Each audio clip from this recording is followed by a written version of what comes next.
खुरुमजरी येंबिरी पुनमपु impact news की discussion award मनुंग हुनदा तरामना होक्चरी ngasiगी मनुंग हुनदा अखोने खने जगदोरी वाफम असे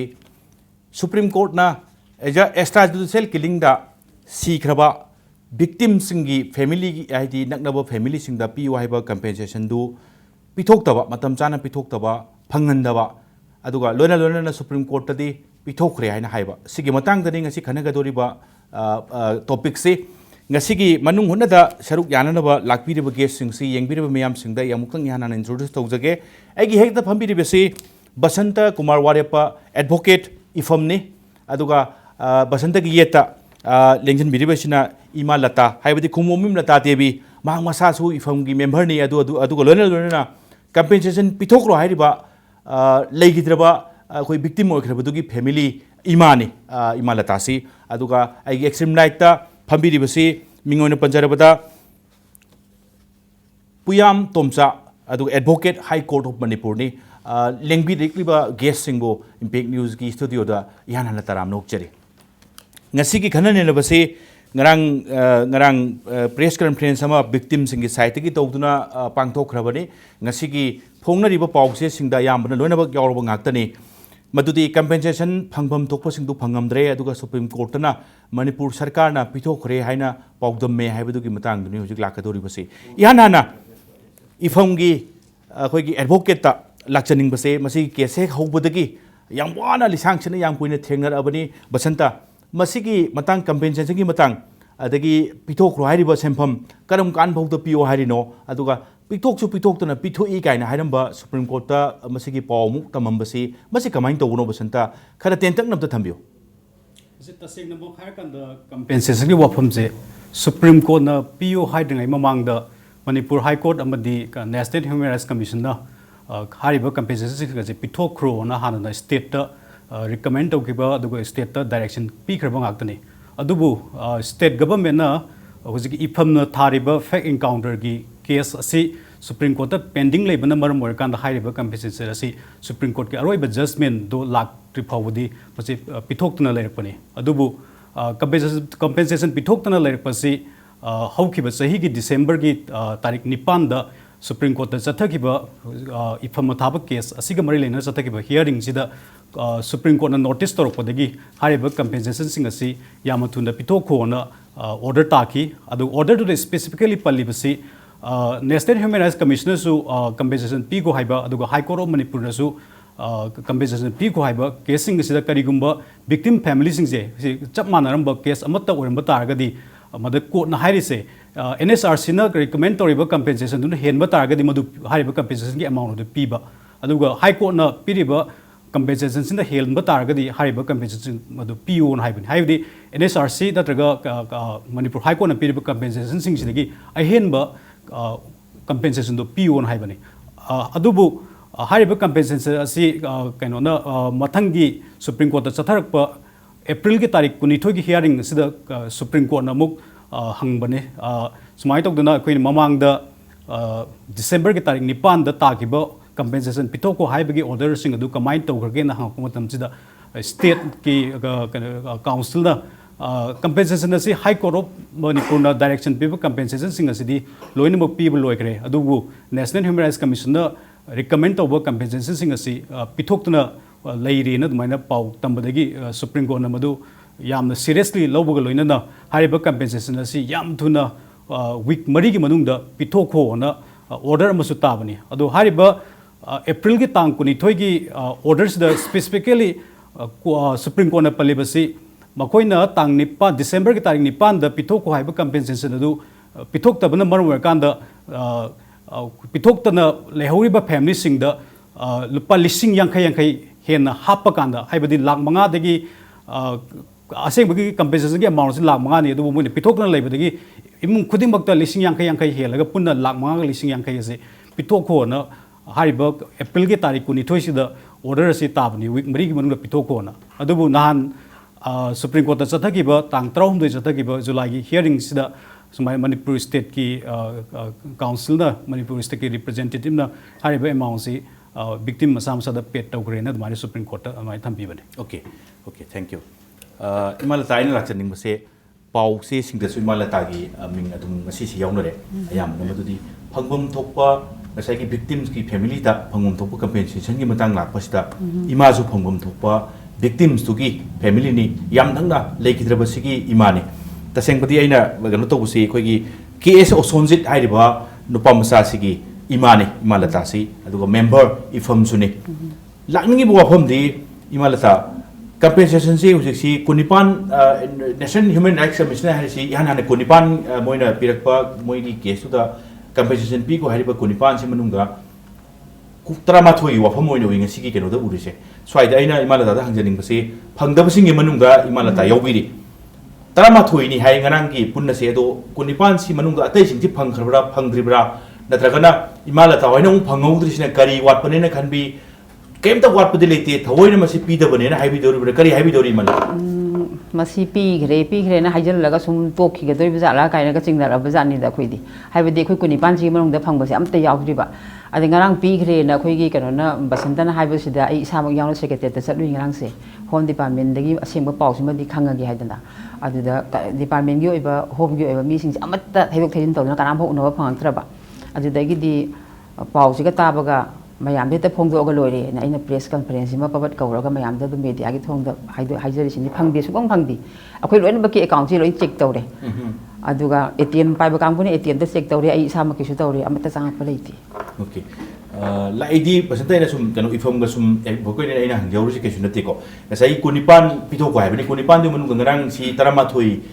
फंगद्री हाइबदोंग तौबमा स्वाइता लेमोबदुरी फंगरा हाइबगी क्वेश्चन दु खितंग चममनबम मयामदा पोपो इवन एंगोंदसु फावबा दो कुनिपान मक्सि फंगद्रिब्रा पिगिब खरा यावबु जाला तरमाथोई फंगौदबसिना फंगौदब ओइदोरिब्रा अतोपसिंगसि पिगिब जाला सिने बसंतदि खंजनिंगिसे नत्रगना सुंबिमक पिदब जाला कुनिपान से इफम की मेंबर ने कुनिपान से स्पेसिफिकली पोटुदी चप चाने नॉलेज लेजद्रे अपन इफम थाइब केस कनो काउंसिल सुप्रीम कोर्ट एपेयर तौजबगी वानी एक्जेक्टली मधु फैमिली पैसा चंग्रब नगर चंग्रब है थोड़प नॉलेज रिमेनिंग कुनिपान तरमाथोई नब अतोप चंगी चंगी है कन्फर्मेशन फंगदबगी वानी बट हजिक तरमाथोई सुगम फंग्रे है चेंगे फंग्रे है ओजा तुम स्वाद लाचने खितंग टेक्निकल कहोनी ओजा की लौदब यादबी मसोई मतंग ओजा लाचबनी सोमदी सुप्रीम कोर्ट पीथोक्रो है ममांगी डिसेंबर 8 2015 स्वादी ऑर्डर ने हजिक फाव पीदना लेरपसे नहान इनोंग थोइसी 22 एप्रिल 2016 सुप्रीम कोर्ट की ऑर्डर अमना हाइरिसी मसी पीथोक्रो अदुगा स्टेटना मतम खरा पीबीओदसु 4 वीक्स की मतम पीरनी अदय हन मखा ताबसु याररोय पीथोक्रो हाइबनी तसेंगबदे अदुबु हजिक लाइबो वाफमदि फंगद्रे विक्टिम सिंगदुगी फैमिली सिंगदा फंगद्रे हाइबगी चप चाबा हजिक चोंथोक्तना हाइरे लाकपा स्वाइस्ता लाइसे आइ ओजादि खंगनिसे मरोइना सुप्रीम कोर्ट दी सरकार की साथ जुलाई 13 मसी सनफम से विक्टिम यहोंग्रे है स्वाइद चममनबम लाए स्वाई करमाइन थम्बी मोचे अखोना येंब याब की थोलब वाफम से अहमद करी लेगे है सुप्रीम कोर्ट की ऑर्डर से इनग्रब्रा पोट है पैसा पीग्रब्रा है अदे करीगुब हजिक गवर्नमेंट की साइड की पैसा पीरेन सुप्रीम कोर्ट थमे हजिक विक्टिम की साइड की पैसा फंगदे है पोटम लाए पैसा पीब पीदबी वाची तोखरगा सुप्रीम कोर्ट तसेंगना गवर्नमेंट की साइड की ओइदब वाफम खर थम्मब्रा हाइबगी मतंगसिदा हजिक अखोई वाफम लाएब अदुना हजिक लैरिबसी याम लुब पोनी पैसा पीब पीदबगी वाची तोखरगा लेबाकसिगी ख्वाइदगी चावब कोर्ट अमबु गवर्नमेंट की साइड की फागी दौना खनबा मागी ऑर्डर से पंगाई हाइजिलग यानी कायना खनबगी बोंग तौरब्रा करीम मधु तौरम तारगदी हजिक ngसाई विक्टिम की साइड की लाबनीना हजिक याम लाइब पोनी मरमदी कइनोदा हजिक मोना पीग्रे हाइब तारगदी पीरिबगी डिटेल्स तो पिरो तांग क्यादा थागिबनो चेक ओइना पीगना चेक नंबर क्यानो काइग्रब्रा काइदब्रा अकाउंट पीगिबो इतागना तांग क्यादा अकाउंट ट्रांसफर तौगी हाइबगी पोचे सुप्रीम कोर्ट हांगो मतमदा थोलकदबो ngaktani aduna tasengna मसीगी वाफम से लाप अखोई मणिपुर थोब थोदों मैम गवर्नमेंट मागी की लेंब यानब पंगाइद हाइजिनगिब अदुमाइना सुप्रीम कोर्ट सुम अदुमाइना हाइजिलुब तारगदी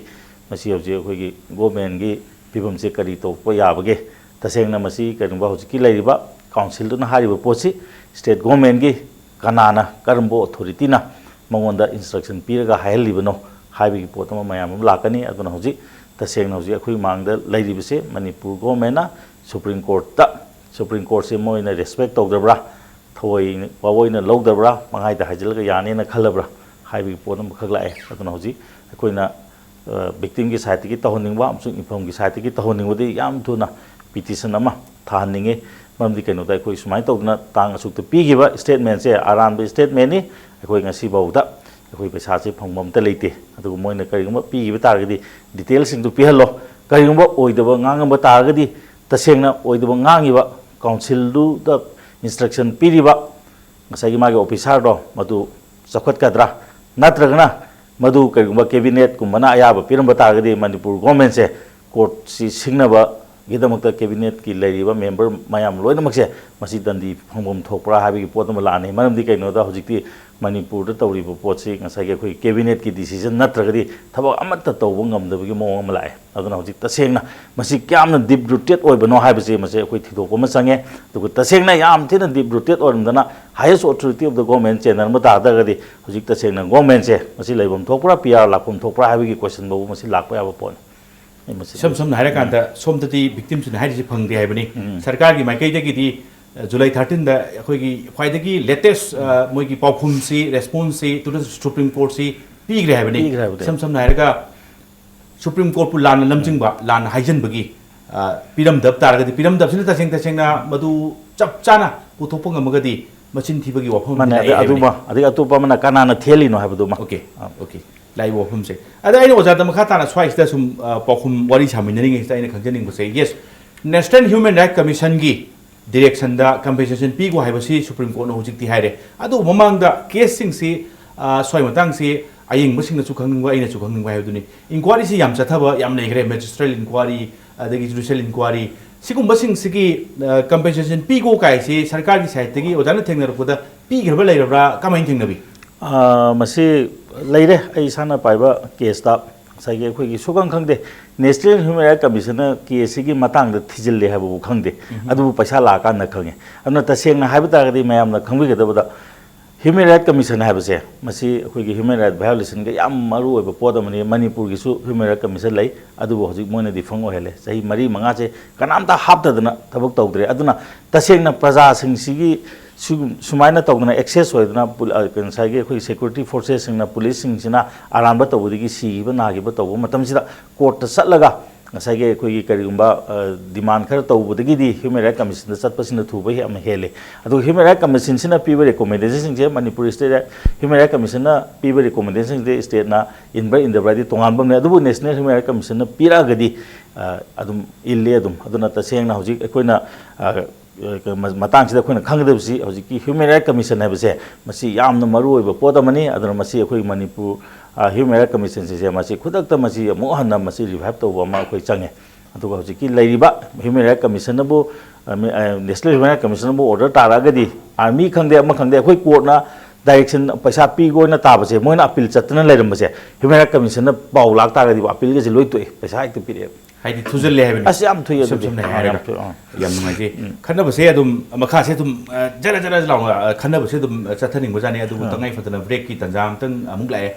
ब्रेक की मतुंगा याम थुना हंजरके इंपैक्ट न्यूज मियंग तादुनम अमुक labio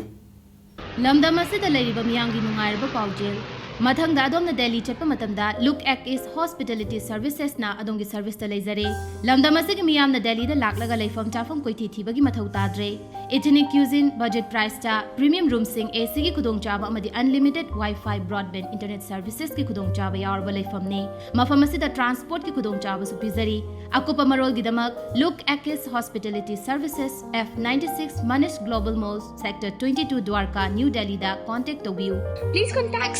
0999055302 or 098218194553. Look at Taste. Assurance redefined.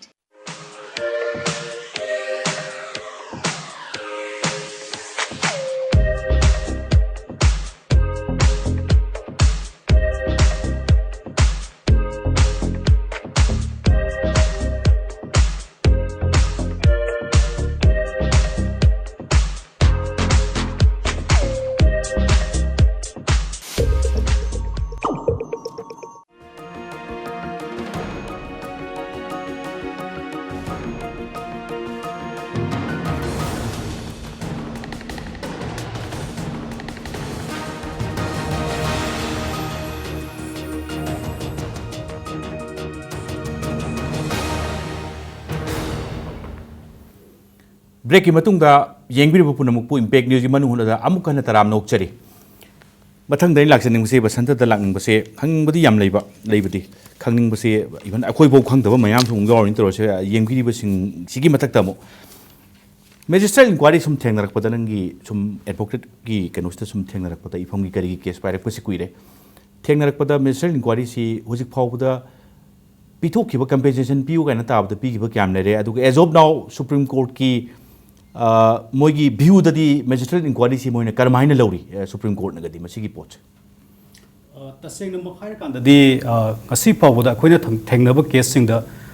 Magistrate inquiry की बेसिस द कंपेंसेशन पिथोखिबगी पोसे आई एक्सपीरियंस द as being a lawyer I थेंगनजद्री अदु ममांग तकता हाई कोर्ट न मागी लोअर कोर्ट डिस्ट्रिक्ट जस्ट तोहनबा इंक्वायरी द prima facie fake encounter clear prima facie fake encounter establish तोबो case खरद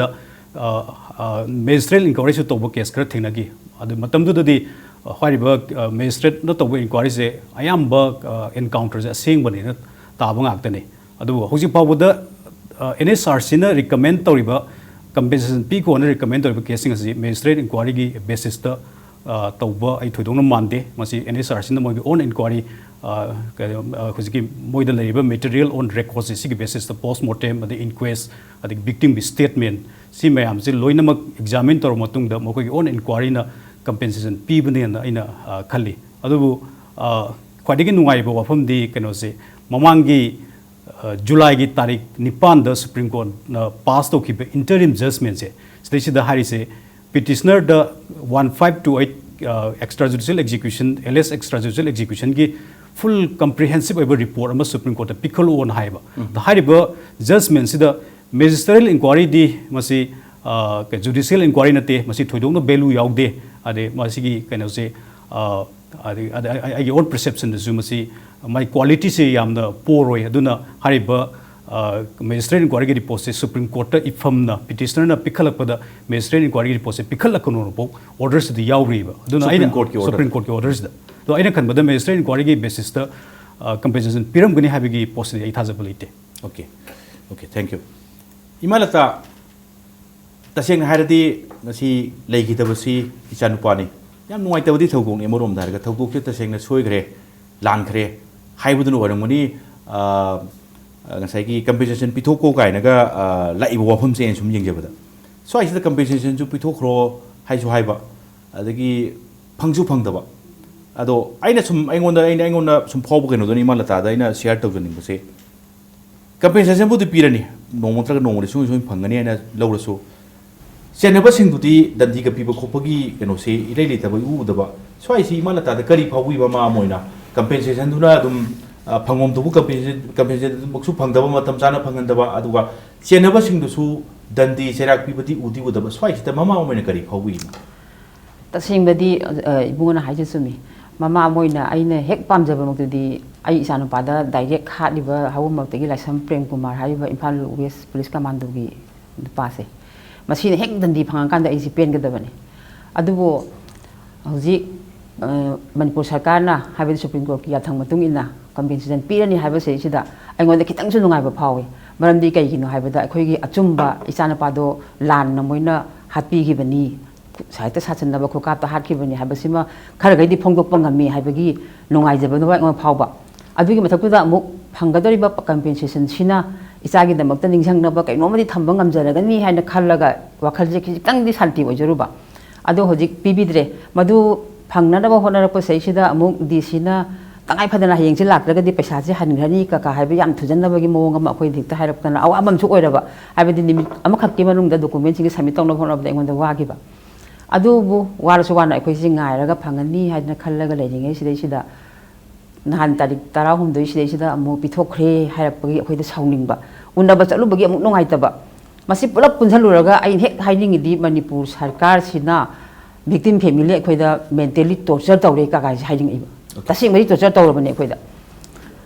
ngarang si imawan unage na ai sum gano tawuda secretariat ta chatpa victim family me ama unage na chaluba kholuba aduga home secretary khoigi assistant secretary home gi charge puriba gano si unage khangda se matam da office ta leibai khudang ba lei na unaroi kai hai ko jala masadi lei ꯃꯁꯥꯗꯤ ꯂꯩꯅ ꯂꯩꯅ ꯑꯩꯒꯤ ꯃꯤꯡꯁꯤꯒ ꯑꯩꯈꯣꯏꯒꯤ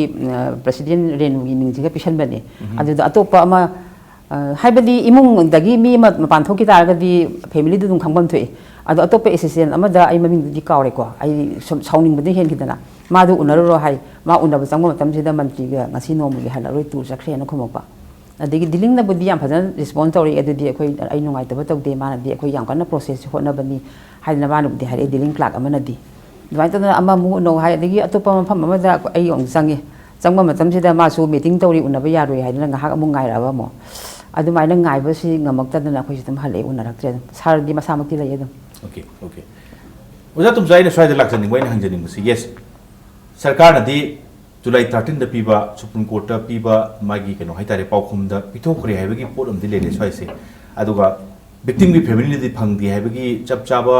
पोतुमदि हुजि मालतासु हुजि लेंजन र लेबिगी चप चांदि अदुम खरदि लेनेगा स्वाइसे लोगी मतिंग the मसी कमाइन थेंगबा यानी हाइदि सरकार ना पिथोखरे हाइ सोमदन फंगदि स्वाइसे कमाइन थेंगनरगनि ओजा तुमसा ꯃꯁꯤꯒꯤꯗꯤ ꯉꯁꯥꯏ ꯑꯩꯅ ꯍꯥꯏꯖꯩꯕ ꯍꯌꯦꯡ ꯀꯩꯅꯣꯗ ꯑꯩꯈꯣꯏꯒꯤ ꯁꯨꯄ꯭ꯔꯤꯝ ꯀꯣꯔꯠꯇ ꯑꯦꯄ꯭ꯂꯤꯀꯦꯁꯟ ꯑꯃ ꯄꯤꯕ ꯇꯥꯏ ꯅꯠꯇ꯭ꯔꯒ ꯔꯤꯄꯣꯔꯠ ꯇꯧꯕ ꯇꯥꯏ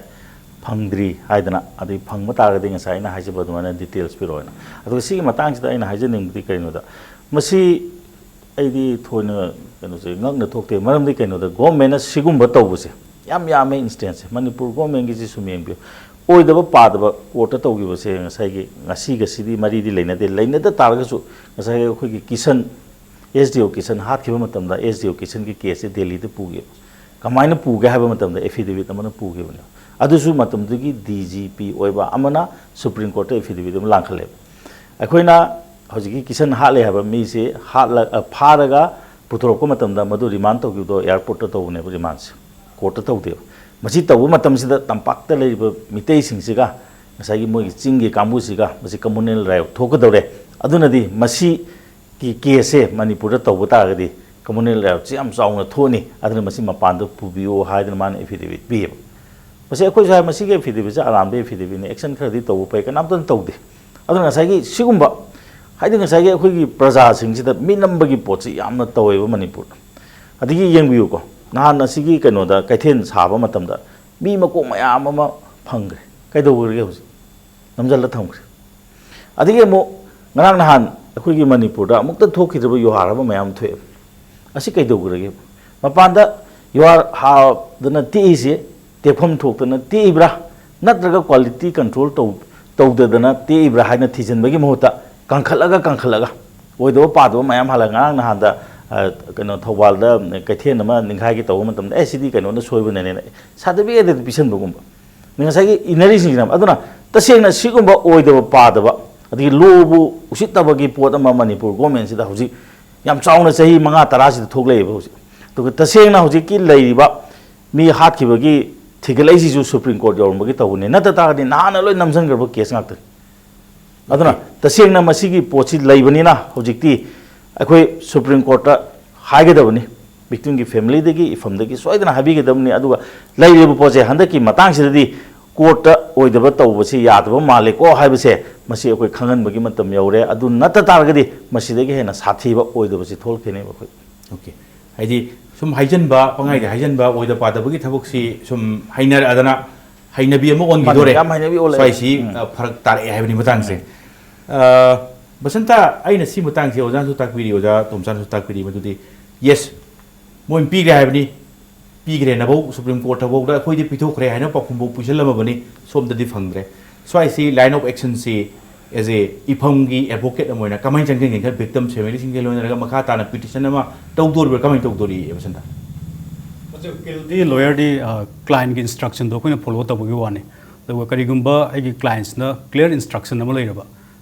समाय तौदना केस अमा लखटप दरकार होयन हाइ तारगदि आइगी सीनियर लॉयर सुप्रीम कोर्ट अखोइगी केस लीड तोरिबा कोलिन्स गोंजाल्वेस दा हारिबा पाउसे तमजरकान मखा ताना करी एक्शन लखटप याय अदो आई प्रसू तौगे हाइना खल्ले ओके इमारता हुजिक लेरिबा फिबम पिथोखरे हाइजनबे पोत खरदि सोइन चेनरे कानाना हाइजनबनो हाइदुति खर लेरगा दुम उदौ ngakतनी उबो फंगनी विक्टिम सी फैमिली सिंग फंगदबा सिंग मयाम पुनसलकांदा मोइना पीगी हाइबदु पीदे मोइना सुमाइना हाइजनबनी फंगद्री हाइबे पोसे मखा ताना अमु मसी तोान केस फाइल तौगन खमीब्रा करी प्लान लेबीरी विक्टिम्स की फैमिली मेंबर्स ꯑꯩꯈꯣꯏꯒꯤꯗꯤ ꯑꯩꯒꯤ ꯁꯥꯏꯠꯇꯒꯤ ꯉꯔꯥꯡ ꯐꯝꯃꯤꯟꯅꯕ ꯃꯌꯥꯝꯁꯦ ꯄꯨꯂꯞ ꯄꯨꯟꯁꯤꯜꯂꯒ ꯋꯤꯛ ꯑꯃꯗꯤ ꯌꯦꯡꯈꯤꯅꯤ ꯉꯔꯥꯡꯗꯒꯤ ꯄꯥꯔꯒ ꯅꯦꯛꯁ ꯋꯤꯛ ꯐꯥꯎꯒꯤ ꯃꯅꯨꯡꯗ ꯀꯝꯄꯦꯟꯁꯦꯁꯟꯁꯦ ꯐꯪꯗꯕ ꯇꯥꯔꯒꯗꯤ ꯅꯦꯛꯁ ꯍꯧꯖꯤꯛ ꯐꯥꯎꯕ ꯄꯤꯊꯣꯛꯇ꯭ꯔꯤ ꯍꯥꯏꯕ ꯃꯦꯗꯤꯌꯥꯗ ꯑꯃꯨꯛ ꯑꯩ ꯑꯃꯨꯛ ꯃꯦꯗꯤꯌꯥ ꯃꯌꯥꯝ ꯀꯧꯖꯔꯒꯅꯤ ꯑꯃꯨꯛ ꯐꯣꯡꯗꯣꯛꯈꯤꯅꯤ ꯑꯃꯨꯛ ꯃꯔꯛꯁꯤꯗ ꯑꯩꯈꯣꯏ ꯐꯪꯉꯒꯗꯤ ꯐꯪꯉꯦꯅ ꯑꯗꯨꯁꯨ ꯑꯗꯨꯝ ꯃꯦꯗꯤꯌꯥꯗ ꯑꯗꯨꯝ ꯍꯥꯏꯖꯒꯅꯤ ꯄꯤꯊꯣꯔꯛꯑꯦꯅ ꯑꯗꯨꯒ ꯅꯦꯛꯁ ꯋꯤꯛꯇꯗꯤ ꯑꯃꯨꯛ ꯉꯔꯥꯡꯁꯤ ꯃꯊꯪꯒꯤ ꯍꯞꯇꯥꯁꯤꯗ ꯑꯩ ꯑꯗꯨꯝ ꯄ꯭ꯔꯦꯁ ꯀꯟꯐꯔꯦꯟꯁ ꯑꯃꯗꯤ ꯑꯗꯨꯝ ꯌꯨꯝꯗ ꯑꯗꯨꯝ ꯇꯧꯈꯤꯅꯤ ꯐꯪꯗꯕ ꯇꯥꯔꯒꯗꯤ ꯁꯨꯃꯥꯏꯅ ꯈꯜꯂꯦ ꯑꯗꯨꯒ ꯃꯈꯥ ꯇꯥꯕ ꯀꯦꯁꯇꯤ ꯑꯩꯒꯤ ꯑꯦꯗꯚꯣꯀꯦꯠꯅ ꯍꯥꯏꯕꯗꯤ ꯑꯩꯈꯣꯏꯒꯤ ꯏꯐꯝꯒꯤ ꯑꯦꯗꯚꯣꯀꯦꯠꯅ ꯁꯤꯅ ꯐꯔꯅꯤ ꯁꯨꯃꯥꯏꯅ ꯆꯪꯁꯤꯜꯂꯁꯦ ꯑꯗꯨ ꯃꯣꯏꯗꯒꯤ ꯈꯤꯇꯪ ꯑꯦꯗꯚꯥꯏꯁ ꯑꯃꯁꯨ ꯂꯧꯔꯒ ꯑꯗꯨꯝ ꯆꯠꯊꯖꯔꯅꯤ ꯑꯗꯨꯗꯤ कुने गायरे हुजिक गायबदो वाफात्री खरा म गायगे हेबनी पीबु पिनी फंगु फंगने हायरदी अस्वाइदा कइदा पी थोखरे हायरसु फंग्रिबनी हुजिक से अदो हुजिक से चिन थिरसु थीना थेंगसु थेंगना पीबु पिबिरदी यस लोगी हेबनी मा सम नायगा हाइबदी अखोइगी गवर्नमेंट ओइबदिना खिजितंग ह्यूमैनिटी ग्राउंड वीक अमा खतंगदी हाइबदी नेक्स्ट वीक सि फाउंगदंगदी येंखिगे मदु फाउदा पिथोक्तरगदी अखोइसु मखा ताबा मी मयामनी अखोइ अमनिदंग सुनतना सुयाम मीबो मयाम की ओइबा मपी मपाना प्रजा सिंगी वाबदु विक्टिम सिंगी फैमिली सिंगी वाबदु खंग्रसु विक्टिम सिंगी फैमिली सिंग वादन लाबने हुजिक खरगा मु गाइखब खरगा मु वाबदा थोदोंग चिंगब लेते सरकार ना नखै सेंगना पुक्सेन सेंगना पिथोके हायरबदी ngasi sudum logi en haibani sam nairaga ngasi gi laibo phumse men swaista aina basanta da lakchani muse mati aba handaki recently court ki observation da su supreme court ki fx court ki observation da masu legre madudi 1528 cases sing se fresh sai gi inquiry ma chathabagi mathau go lakpa kharadi sugoi soidina legedo male chum nahan gi thamukiba keno sing se maron supreme court ki observation se yam positive hoina oi hena khangni singna chu mayam human rights activist mayam su thambigre basanta gi opinion de mase sing soidina fresh casing amuk na hona case sing ti jalakani haibagi thajabiba leibra kamai tayus Supreme Court na petitioner the clear instruction number PF se haidi read petition se the 1528 sigi manung da petitioner the 62 case some the details over report ama pi adu haiba 1528 is 62 minus torokanda 62 the period reports minor identical exercise mo torokanda lemori ba casing as Supreme Court ta September ki date 7 book ki mamang da se piccolo na Supreme Court na hanse akan instruction mo pi aina kan bada petitioner sing mai kai degi high exercise se sungoi soina torokanda Supreme Court da picket kadra na ai thazabulai okay Soida aina losalakpada aigi ojabu santadagi sum moramta sum khangjaw ke tawni madudi ujik se compensation pi ro konipan ki compensation se 5 lakhs plus additional amount of 50000 se kumangagi konipan ki punna holakpa kanda 1 crore 54 lakh kumbadi tai kuchai konipan ki kenosi in case leihiba 1528 ni ujik se punna usi ifam ki site ki lai se thangal iba pose masigi kenosing se ado maswai si sum press inquiry ma chatadana Supreme Court ki ruling da masi koi ki compensation se pigo na sum tar adi compensation da piu da state se kharadi matha sawi phim di ama soina lakado male kari mo thambini ge oja do amorom da harga di hoi matha sabde ya do ai ge wakal da di yam mande mam di keno da haji thaba ama changbagi asking rate se suki mati yo yam gre masi akoina phongna haiba yadra su mang khangnar wa ngakne adna mi amagi maman se yam hongman gre anu masi gi posi lakpa targadi taseng na hai targadi hoji gi Supreme Court na hari bo matam da 1000 gi matak ni mi sire se oi targadi sam na masi force encounter da hat khibra natraga moi ji genocide oidoribra masi ije the crime against humanity haidi ngasai gi ma gi kenu sam sok thore bo scope se adna di am hena chawna thijin ba yaba pone adu hoji ki lairiba compensation ji pitens haibaduni ngasai gi khoi gi isa kenu da pukhi amada thada bi sing mari kumane ba su leiba pon nate ba adana masi compensation amount ji yamande adu masi di punitive boina matung da amona tawdana ba mawong da masi pi ge dumne compensation se adana masi compensation amount je masi na koina penthok ku mathok ta de to compensation je paisa na ta ba makhoi da sumai tawdana mi ama bo hektam mafam rang khang da hat pa si di ya da bo re ha bu khang na na bu gi dam ta mase akhoi gi ngasai gi ma gi ko punitive oina adigi mi amagi mamman to chap chana hanjan ba yana na ba compensation je hothom thoi adu nata targadi mi amamong gi mamman palla manga pirga mi je hat ba yata gadi manipur gi mi masing se yamde adu chahi amada paisa asu kairgadi manipuri masa asu yam hat ba yai hariga akhoi gi lairiba picture iba akhoi मुलक्कदौरे है जाति से मसे हाथ पैसा hotel हाथ line होटनी पोसे यारगदी अखोना केस चंजन supreme court it is a crimes against humanity नि अखोई सुमाय तौदना इंडिया पुल्लुरिबा मणिपुर हाइब लेबाक से नोद पुल्लुबी सिस्टेमेटिकली अखोई एने हेले तौरीसे करीगिनो हाइब पोसे सुप्रीम कोर्ट थांगपम चंगे अखोइबु कनबियो अखोइगी जात से कनबियो हाइब पोसे मखोई उत्पम चंगे अदना मसीगी एस्पेक्ट से होना अखोई नैना होदबा तारगदी मसी अखोई यामना लाइबक थिबोगनी हंद मतंग से चप चारबनी इफमना तौबिरिसे अखोई लेबाक केदमते अखोई जाति सिबु कन्नदबने हाइदना लौरगा मसी अखोई तौगुम थे आई मसी आई हाइजेगी okay national human rights commission न पीबा माई ऑर्डर मतुंगिना पीबा विक्टिम कुनिपान यहाँ नानबद विक्टिम कुनिपान की cases national human rights commission न पाइखटपा अदुगुमा विक्टिम की कुनिपान से पिथोखराइब कंपेंसेशन की अमाउंट दो होजिक फाउदा मतम हेंदोखरा फाउदा फंगनदबगी वाफम दुदनी ngasi खननबसे लाइब वाफम दी इफम की साइड तगी इवन इफम की मेमर होइबा अदुगो विक्टिम ओइग्रबा अमगी इमा विक्टिम सुगी इमा ngasi इमालता लेंगन बिदिबसे फंग ngaइबा याबा केस से सोनबदा मतम कयाम संग्रे ngaइबा याबा मयाम लाइ होजि होजि सी कंपेंसेशन सी फंगदी फंगदबिदा सुप्रीम कोर्ट दी सरकार की साइड तगी पिथोखरेना थंबदुनी अदवाई दो खांगबसी खरग खांगी के मतम Kharag ngaige numit 10 ni ama thamkhai ma ngaige marakida yaragadi victim gi phangom to compensation amount do phangalo natragadi tawhom thokpa madugi kari amu hana changjan gadage supreme court minam bangangam badu kari khongthang thangadage haibdu sem sarakani haibani ngasi gi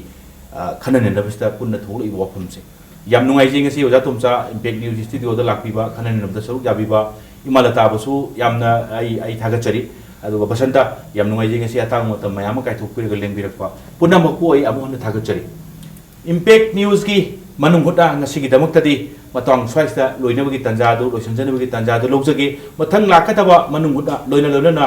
थौदोक वाथोक कयागी Marik चुंब पाउतंग संगीदमक impact news Pu अदुमुक Ming तादुन labio